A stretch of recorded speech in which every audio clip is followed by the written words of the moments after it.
Editing Stephanie here. This video was originally intended to simply introduce a new series on my channel, but it inadvertently becomes a mascara review along the way. Because just before I turned on my camera, I decided to complete my makeup look by opening up a brand new tube of mascara from the drugstore, namely this one from L'Oreal Paris. It's the Voluminous Extra Black Volume Building Mascara, no clumping, and it's not the waterproof version. And it certainly didn't clump, but boy, did it run screaming down my face. I must have been talking to the camera for 35 minutes, and from the time I checked my makeup before turning the camera on to the time I stopped recording 35 minutes later, I became a raccoon.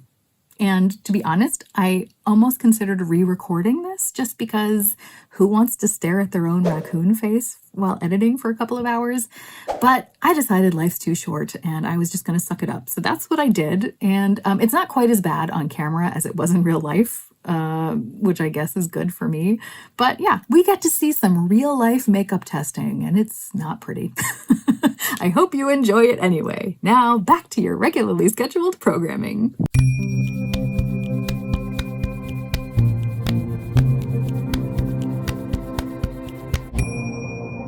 Hey, I'm Stephanie, and today I'm starting a brand new Project Pan series that I'm calling Panning for Gold.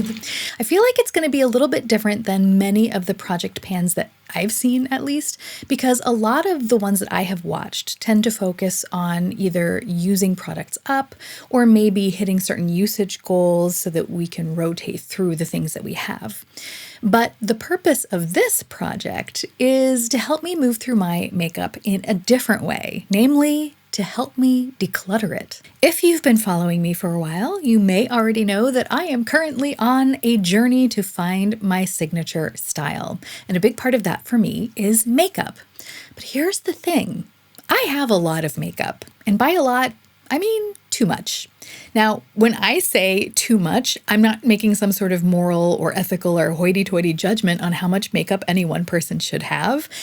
I simply mean to say that I have too much for me. And the reason that I feel that way is because every day when I start to do my makeup, I realize that I'm faced with too many choices and I just get overwhelmed by it. And it's getting in the way of my discovery process. So I think that curating my cosmetics will be a fun and useful exercise in developing my own sense of style. Because as I begin to shed the things that don't ideally suit me, hopefully I will be left with things that do ideally suit me. So my goal is to carefully sift through everything I have to find the products that work best for me. Kind of like panning for gold. Here's how it works. I have shopped my stash for a full face of makeup, but not just any old face of makeup. It's a double trouble face of makeup. And what I mean by that is when I chose each of these items, I paired products with similar claims or products that I use in similar ways so that I can use them in direct comparison. So for example, I chose 2 eyeshadow palettes with similar color stories, 2 hydrating primers, 2 cream foundations. I think you get the picture. So when I use the items in this project, I'm going to be able to do direct comparison wear tests, and that will show me things like which products wear on my skin type best throughout the day, which ones suit my coloring and my preferences best. So in other words, I'm going to find out which products are fool's gold and which products are true gold nuggets. My ultimate goal is to only keep the gold nuggets, no fool's gold for me. So in the ideal case, I will hopefully declutter half of the makeup in this bag. Now, do I absolutely have to declutter half of the makeup in the bag? No.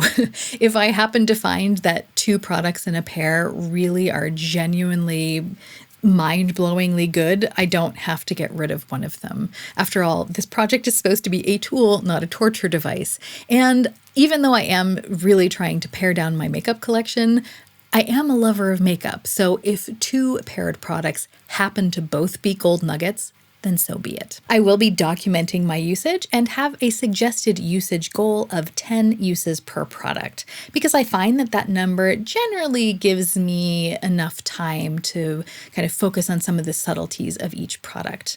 But that goal is more of a suggestion than a rule because I'm ultimately going to know when I've met my goal when I make a final decision about whether I want to keep or declutter each product. Because as I mentioned before, the goal of this particular project pan isn't usage. It's a journey of discovery. So just like the pioneers of old ventured into the Wild West in search of gold nuggets, I am venturing into the wilds of my makeup kit to find the gold nuggets buried there. And just as those covered wagons rolled their way to potential riches, this is a rolling project pan. So once I have gathered my thoughts about a particular product pair, I will be rolling it out in favor of a new product pair. That means that updates will be coming irregularly but frequently. In other words, every time I find a gold nugget. Now that we know how this project rolls, let's take a look at the starting face of makeup. The two primers I will be pitting against each other are the Too Faced Hangover RX Replenishing Face Primer and the First Aid Beauty Coconut Skin Smoothie Priming Moisturizer. Both of these claim to be moisturizing. Both of them contain coconut guts in the ingredients list, and so both of them will be going on my face. And my favorite eyeshadow primer to date, the Urban Decay Eyeshadow Primer Potion, will be going up against this Milk Makeup Hydro Grip Eye Primer. And this is actually the first time I've tried anything from Milk Makeup, so I'm actually kind of excited about this duel. If you saw my most recent Adagio beauty video, then you already know that after panning my favorite under eye corrector last year, I finally went out and repurchased it recently. So I will be pitting the Tarte Colored Clay CC Under Eye Corrector, the reigning champion, against this Pixi by Petra Correction Concentrate in the shade Brightening Peach, which was decluttered to me. As for concealers, I will be pitting this Neutrogena Hydro Boost Hydrating Concealer against this product, which I actually had to look up because the brand isn't really clearly marked on here. It turns out this is a French brand, and so I think it is pronounced Couleur Caramel. And I think I can hear Anne-Sophie laughing at my pronunciation all the way from France. No matter, I am here to entertain. So, these two concealers are both cream formulas, which makes me a little bit nervous because creams, especially from the drugstore, can potentially be a little bit heavy, but you know what? I have them, so I'm going to try them. The foundations I chose to start with are foundation palettes. This first one has long been a favorite of mine. As you can see, it is so lerved that it is held together by duct tape. This is the RCMA Makeup VK11 palette, and I will be pitting this against this one from Makeup Forever. I realize that these two palettes are very different. The other one is like foundation and contour and bronzer shades, whereas this one has foundation shades and blushes. But that's why I thought I would also bring in the only other cream blush palette that I have. So I will be comparing these foundations to the RCMA palette, and I will be comparing these blushes to this, the e.l.f. Active Workout Ready Lip and Cheek Palette.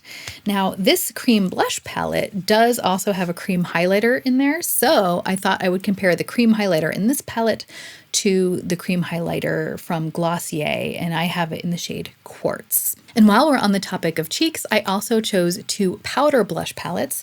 This Sephora brand Winter Flush palette, which looks like this, will be going up against the Pink Spectrum palette from Zoeva.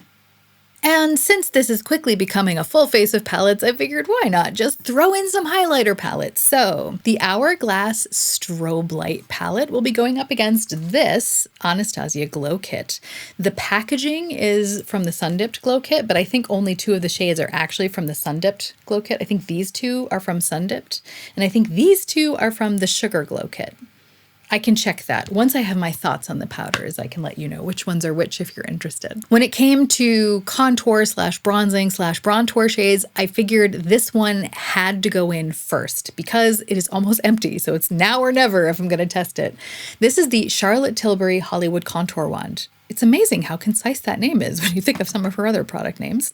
And that product is going to be going up against the cream contour shade in this Patrick Ta contour and bronzer duo. I have it in the shade She Is Sculpted. So this is the shade This cream shade here is what we'll be testing. But since I have this powder bronzer in here, I thought I would just pit that against a bronzer as well. So the Patrick Ta powder bronzer will be going up against the terracotta bronzer from Guerlain. And I have to be kind of careful showing this to you because the pan falls out, so I have to glue that back in. I will also be testing 2 powders. So this Estee Lauder Lucidity Translucent Pressed Powder in the shade 2 will be going against shade 2 in the Charlotte Tilbury Pressed Powder. Ba, ba, ba. As for lipstick, we have a bit of a backstory here. You see, I am the sort of person who kind of naturally moves amongst her nude-colored lipsticks because those are the colors to which I naturally gravitate. A My Lips But Better shade? Of course, I'll put it on in a heartbeat. A slightly pink shade? Not so much. Some people are scared of vampires or clowns. I am scared of pink. So, to each their own. But I do want to get over that. And I do own a couple of brighter or more dramatic shades. Please note at this point that when I say dramatic, I think most people would laugh at my definition because if it's not a nude shade of lipstick, it's automatically like full-on dramatic for me. So for this face of makeup, I've decided to be bold and compare some of my bright lipsticks. The first of which is this L'Absolu Rouge from Lancôme in the shade Rose Nude. Shocking, isn't it? And I will be comparing it to this Too Faced lipstick in the shade Spice Spice Baby. The last makeup comparison I will be doing this time around is between 2 neutral travel-friendly eyeshadow palettes, namely the Neutral Browns palette from Melt Cosmetics, which is a quint in stack form, and this will be compared to the classic, but for some insane reason discontinued, famous Tom Ford Coco Mirage quad. I realize I am comparing a quint to a quad, but they both serve very similar purposes for me. They're both travel friendly, they're both neutral, and I'm going to be traveling, so it's the perfect time to be testing these out. I also happen to be on a hair journey this year, so I have 2 pairs of products to test out for my hair. And the first product pairing is dry texture pastes. Now, this is the sort of thing that I use as a dry shampoo when I'm traveling and can only take a carry-on because this kind of product travels so easily. It's not necessarily the most effective, but I do find that, in a pinch, it works. So I will be testing the R&Co Sandcastle Dry Texture Cream against the Dry Lift Texture and Volume Paste from AG Hair Care. And if you watched my 22 and 22 project pan from last year, you'll know this was the reigning champion between the dry texture pastes last year. So the reigning champion's going up against a newbie. And I only need one of this type of product, so one of these is definitely getting decluttered. And since I will be testing some goop in my hair, I thought it would only be fitting if I also tested some scalp exfoliating products. So I will be pitting this salicylic acid exfoliating scalp treatment from the Inky List against this R&Co Submarine water activated enzyme exfoliating shampoo. Hopefully I can find some beautiful gold nuggets amongst these things, and I will be back with an update as soon as I find any. Because the beauty of this project is that I don't have to wait to gather all of my thoughts about every single product before coming back for an update.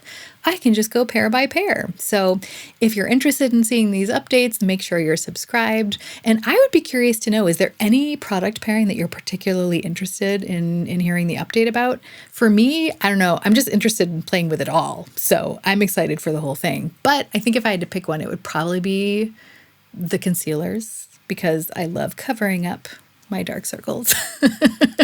If, like me, you would like to get to know your makeup or skincare or hair care better, feel free to join the project. I'll leave all the info in the show notes that we can do it together, and feel free to adjust any of the rules to better suit your needs.